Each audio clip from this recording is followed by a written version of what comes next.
नमस्कार, मैं हूं पीसी त्रिपाठी और आप देख रहे हैं हमारा विशेष कार्यक्रम सितारे हमारे। आप सभी दर्शकों का इस कार्यक्रम में स्वागत। आज हम बात करेंगे आज के पंचांग के और त्योहार के साथ ही हम आपको आपका राशिफल बताएंगे। इसके अलावा चर्चा करेंगे अगर परेशानी आपकी पीछा न छोड़ रही हो तो आपको क्या करना चाहिए। जी, तो ऐसे स्थिति में क्या करें क्या ना करें इस पर विस्तार से चर्चा होगी। इसके अलावा आपके फ़ोन कॉल्स होंगे, आप सीधे फ़ोन करके अपने प्रश्न पूछ सकते हैं।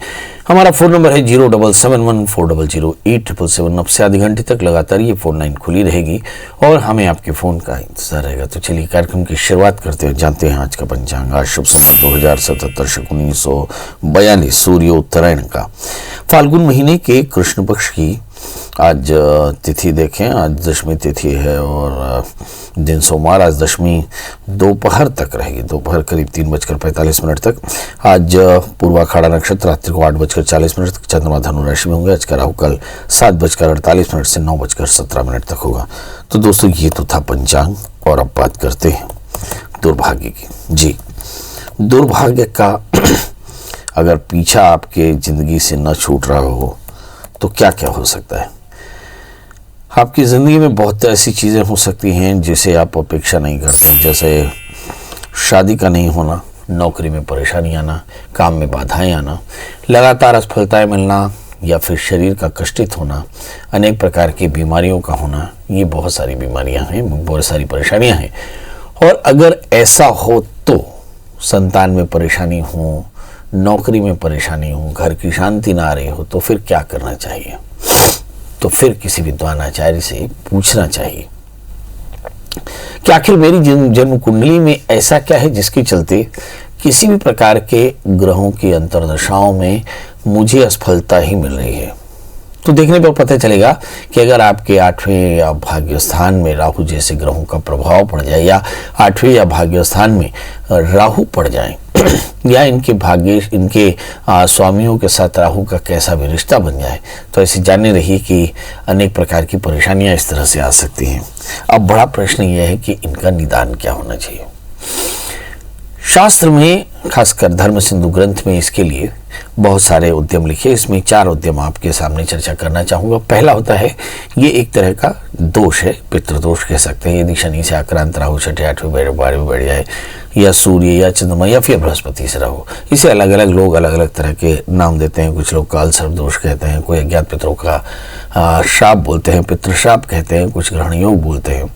बहरहाल जैसी भी स्थिति हो जिसमें संतानहीनता, पारिवारिक विसंगतियां, कलहपूर्ण दाम्पत्य जीवन, आर्थिक विषमता, आकस्मिक धनहानि, स्वास्थ्य को लेकर निरंतर परेशानी, असाध्य बीमारियां बनी रहे, तो समझ लेना चाहिए कि कहीं ना कहीं कोई ऐसी पीड़ा है जिसका निदान हम नहीं कर पा रहे हैं, यानी राहु जैसे दोषों का, ग्रहों का दोष है। और इसके लिए हमें क्या करना चाहिए। शास्त्र में 4 निदान लिखे। सबसे पहले लिखा अज्ञात पितरों का श्राद्ध। शास्त्र में लिखा है कि ये अज्ञात पितरों का श्राद्ध पलाश विधि के द्वारा नारायण बलि कराना चाहिए। फिर दूसरा बात मानी गई कि भाई ये सर्प दोषों के कारण हो सकता है तो सर्प श्राद्ध कराएं। तीसरा, ये दोष हो सकता है ग्रह दोष, देव दोष हो सकता है, इसी स्थिति में आपको रुद्राभिषेक करना चाहिए।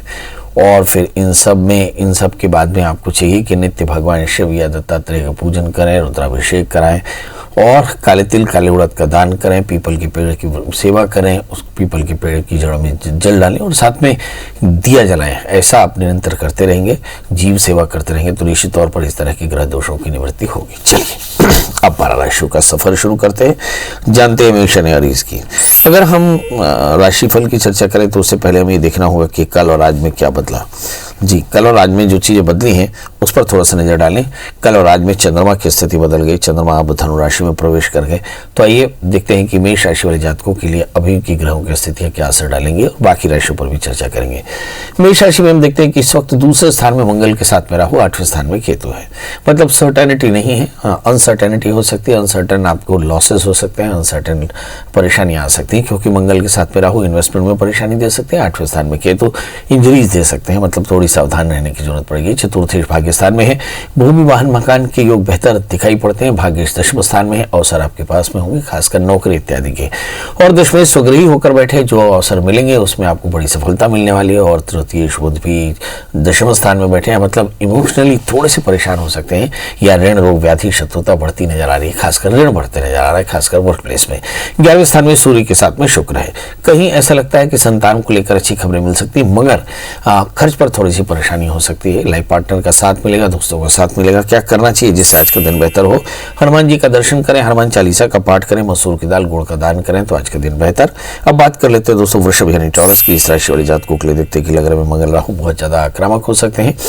हाँ, इस राशि में चंद्रमा की स्थिति 8वें स्थान में, तो कहीं मनोबल में कमी हो सकती है। भाग्य स्थान में शनि, बहुत भागदौड़ के बाद लाभ मिलेगा। 11वें स्थान में सूर्य शुक्र, वर्क प्लेस में हमें ज्यादा ध्यान देने की जरूरत पड़ सकती है। क्या करना चाहिए? भगवान शिव का पूजन करें, पीली दाल का दान करें और साथ में चीनी का दान करें तो आज का दिन बेहतर। अब बात कर लेते हैं दोस्तों मिथुन राशि की, जिसमें 12वें स्थान में मंगल के साथ में राहु, 6ठे स्थान में केतु है। और एग्जैक्टली हम देखें कि 8वें स्थान में पड़े हुए गुरु के साथ में शनि और बुध, और साथ में भाग्य स्थान में सूर्य शुक्र। क्या मतलब होता है? 12वें स्थान में मंगल राहु, आकस्मिक हानि की संभावना है, खर्च पर बढ़ोतरी, कमाई में कमी हो सकती है, यात्राएं ठीक नहीं, सरदर्द की परेशानी भी हो सकती है जी। अब देखते हैं कि 6ठे स्थान में केतु, यात्राएं बेवजह की हो सकती हैं। इस समय अगर हम सूर्य और शुक्र को देखें तो ऐसा लगता है कि भाग्य स्थान में पड़े हुए सूर्य शुक्र आपको अवसर तो जरूर देते हैं, मनोबल आपका सब कुछ ही बात बहुत अच्छा रहता है। 8वें स्थान में गुरु के साथ में शनि, संतान को लेकर के या अपने लाइफ पार्टनर को लेकर थोड़ी चिंता या खुद के पैरों में दर्द दे सकते हैं। क्या करना चाहिए?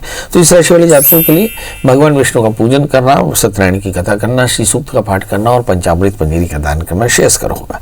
बात कर लेते हैं दोस्तों कर्क यानी कैंसर की। इस राशि वाले जातकों के लिए देखते हैं कि नए काम के प्रयास किए जा सकते हैं, क्योंकि 11वें स्थान में मंगल के साथ में राहु, 5वें स्थान में केतु है। संतान को लेकर कुछ बड़े निर्णय किए जा सकते हैं। लगने 6ठे स्थान में ऋण रोग व्याधि शत्रुता से मन परेशान हो सकता है। 7वें स्थान में शनि है।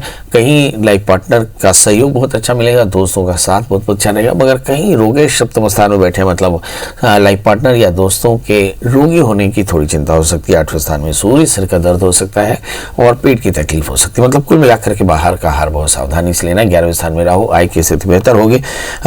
राजयोग है, दशमेश 11वें स्थान में है। तो इस राशि वाले जातकों के लिए कुल मिलाकर करना क्या चाहिए? तो महामाया के शरण में जाएं, दुर्गा कवच का पाठ करें तो आज का दिन बेहतर होगा।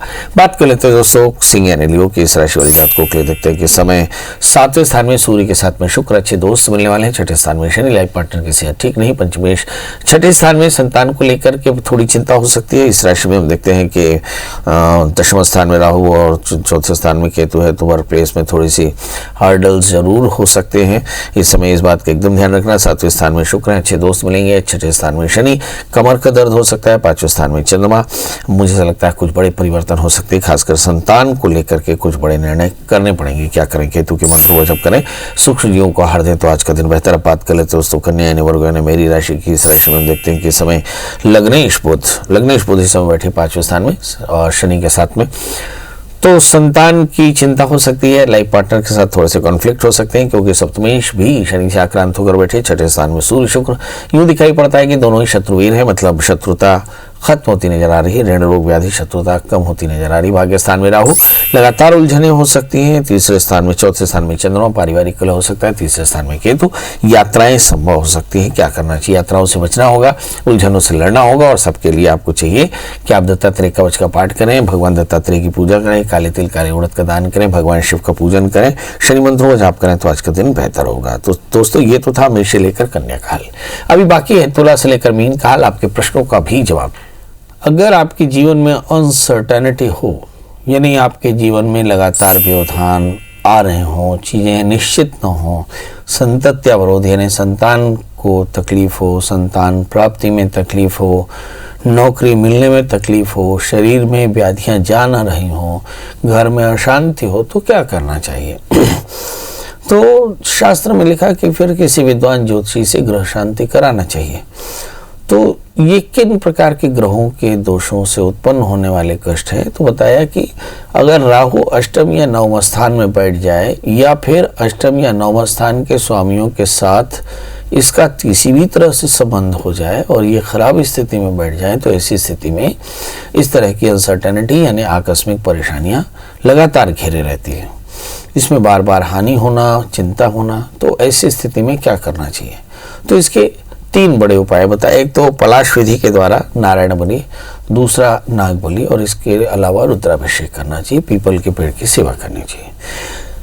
तो चलिए अब बकाया राशियों का हाल बताया जाए। बात करते हैं तुला यानी लिब्रा के। इस राशि में हम देखते हैं कि आज ग्रहों की स्थितियां कैसी हैं। सबसे पहली बात तो ये है कि भाई तुला राशि वाले जातकों के लिए चौथे स्थान में शनि है, जो बताते हैं वाहन बदलने का योग एकदम आ रखा है। 5वें स्थान में सूर्य शुक्र है, जो बताते हैं कि भाई संतान को लेकर के काफ़ी बेहतर करना होगा, कुछ अच्छी खबर संतान के पक्ष से आ सकती है। चंद्रमा 3 स्थान में है, निर्णय लेने में थोड़ी सी परेशानी हो सकती है। 4थे स्थान में बृहस्पति नीचस्थ होकर बैठे, जिसका मतलब एब्डोमिनल इन्फेक्शन के चांसेस अभी भी बने हुए हैं, मतलब थोड़ा सावधान रहना है। द्वादशी चंद्रमा 4th स्थान में स्थान परिवर्तन का योग बनता है, और 11वें स्थान के सूर्य 5वें स्थान में बैठे हैं, जिसका मतलब आय की स्थिति अच्छी होगी, रूटीन आपका बेहतर होगा, मतलब दिन अच्छा जाने वाला है। सिवाय इसके कि 8वें स्थान में मंगल राहु है, आप बेवजह की वादों में फंस सकते हैं, आकस्मिक हानि हो सकती है, इसलिए शेयर, स्टॉक्स, स्पेकुलेशन या किसी भी प्रकार की कमोडिटी में डील ना करें। क्या करें? जल्दी से उठें, सूर्य को अर्घ्य दे दें, आदित्य हृदय स्तोत्र का पाठ करें, थोड़े पंजीरी का दान करें, तो आज का दिन बेहतर होगा। बात कर लेते हैं दोस्तों वृश्चिक यानी स्कॉर्पियो की। स्कॉर्पियो में इस राशि में हम देखते हैं कि यूं तो आपको दिखेगा कि सब कुछ बेहतर है, क्योंकि लग्न में केतु है, मतलब अच्छी हुनर है, अच्छी हुनर के कारण लोगों को आप मैस्मराइज कर पाएंगे। दूसरे स्थान में चंद्रमा है, जो बताते हैं कि संपत्ति के विवाद हो सकते हैं। समय 4थे स्थान में शुक्र है, 4थे स्थान में सूर्य है, सामाजिक प्रतिष्ठा बेहतर होगी। 3रे स्थान में शनि, स्वभाव में एरोगेंस या बहुत ज़्यादा इमोशनल होना अच्छा नहीं, मतलब थोड़ा सा बैलेंस होना होगा। 7वें स्थान में मंगल के साथ में राहु। लाइफ पार्टनर की सेहत बहुत अच्छी नहीं है, क्या करना चाहिए? तो आज हनुमान जी का दर्शन कर लें, हनुमान चालीसा का पाठ करें, तो आज का दिन बेहतर होगा। बात कर लेते हैं दोस्तों धनु राशि की। जब लग्नेश धन स्थान में हो तो संपत्ति के योग बन सकते हैं। समय लग्न में चंद्रमा, मन थोड़ा सा चंचल होगा। 3रे स्थान में सूर्य शुक्र, एंग्जाइटी हो सकती है। हालांकि शुक्र कुंभ राशि में बहुत अच्छे होते हैं, मगर शुक्र के साथ में सूर्य थोड़ी सी एंग्जाइटी दे सकते हैं, फाइनेंस का क्रंच दे सकते हैं, ये कह सकते हैं कि आपकी अपेक्षा के अनुकूल आपके पास धनागम कम होगा। इस समय अगर 6ठे स्थान में मंगल और राहु को देखें तो ऐसा लगता है कि कहीं संतान की सेहत अच्छी नहीं है, या संतान की पढ़ाई अच्छी नहीं है, संतान का एकाग्रता अच्छी नहीं। 12वें स्थान में केतु, यात्राओं में हानि हो सकती है। तो अब इन सब का निदान क्या हो सकता है? तो बड़ों का आशीष लें, बृहस्पति के मंत्रों को जप करें, चने की दाल गुड़ का दान करें, तो आज का दिन बेहतर। बात कर लेते हैं दोस्तों मकर राशि की। मकर राशि में बहुत अच्छी ग्रहों की स्थितियां देखिए।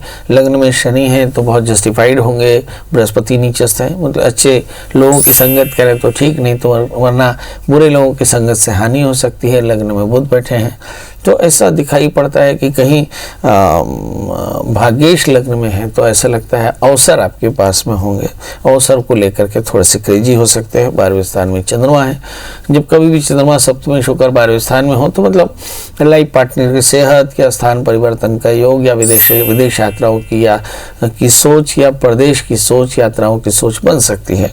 इस समय अगर हम 5वें स्थान में मंगल राहु को देखें तो ऐसा लगता है कि संतान को लेकर के ज़्यादा चिंता है। 11वें स्थान में केतु है, यात्राएं पेंडिंग दिख रही हैं, क्या करना चाहिए? आपको चाहिए कि आप जल्दी से उठ के भगवान सूर्य को अर्घ दें, आदित्य हृदय स्तोत्र का पाठ करें और पंजीरी का दान करें, तो आज का दिन बेहतर होगा।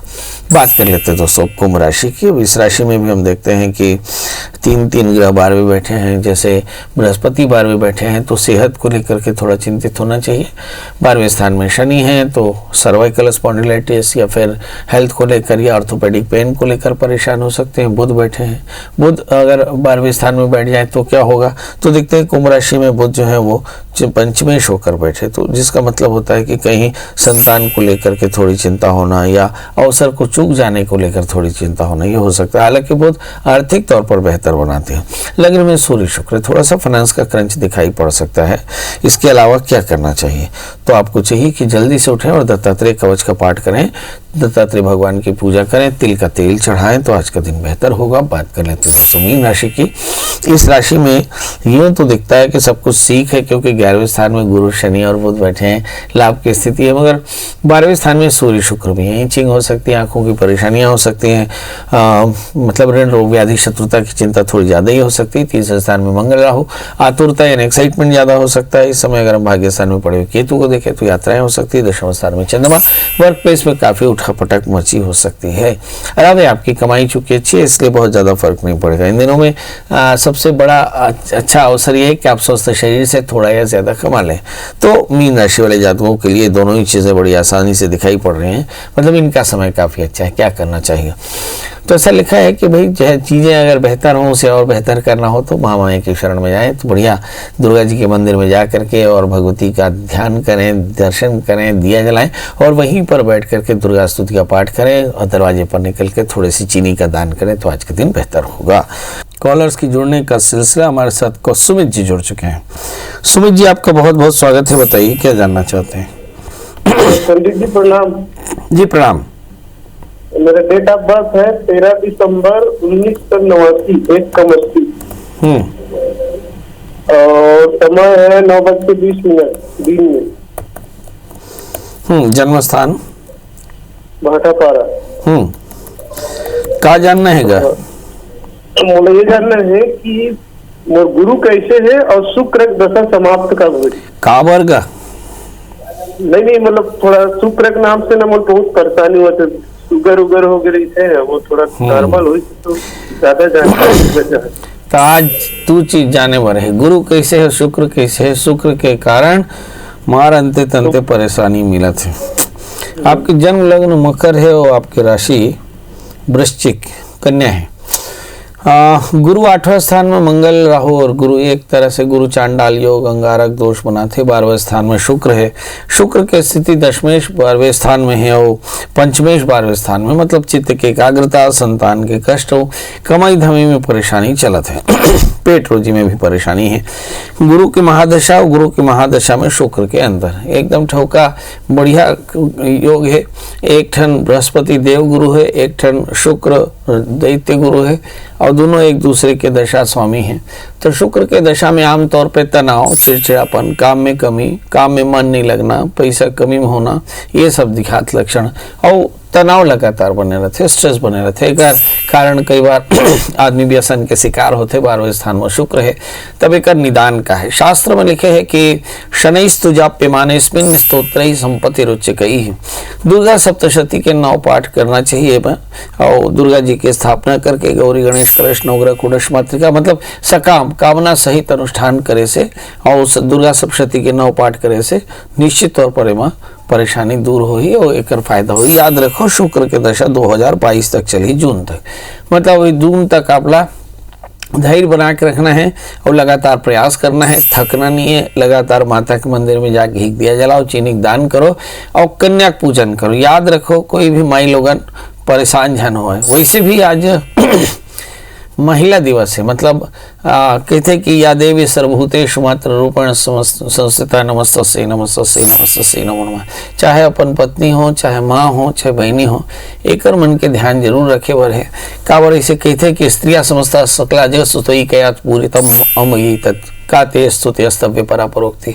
मतलब हम साक्षात दुर्गा ला कभी न देखन तो नहीं भी देखन, मगर अपन घर के माँ बहन बेटी है, एकर इज्जत करना, एकर सेवा करना, तो एकर ये सब काम करे ले निश्चित तौर पे फायदा होगी।